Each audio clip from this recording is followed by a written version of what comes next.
Hello বন্ধুরা, সঠিক প্রশিক্ষণ যদি পায় তাহলে মানুষ কেন যে কোনো প্রাণী সে একজন সুদক্ষ স্ট্রাইকিং করতে পারে।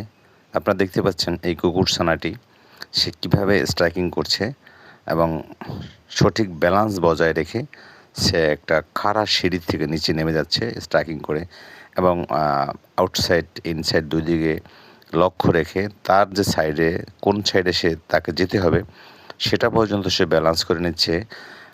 এটা আসলে এটা প্রশিক্ষণ পেলেই এটা সম্ভব। সঠিক প্রশিক্ষণ পেলে not only human but also any animal এটা করতে পারে। তো সব কিছুর জন্যই সঠিক প্রশিক্ষণের প্রয়োজন এবং সঠিক প্রশিক্ষণ পেলে যে কেউ সুন্দর একটি দক্ষতা অর্জন করতে পারে। এটা একটা শিক্ষণীয় ভিডিও। সকলকে ধন্যবাদ ভিডিওটি দেখার জন্য।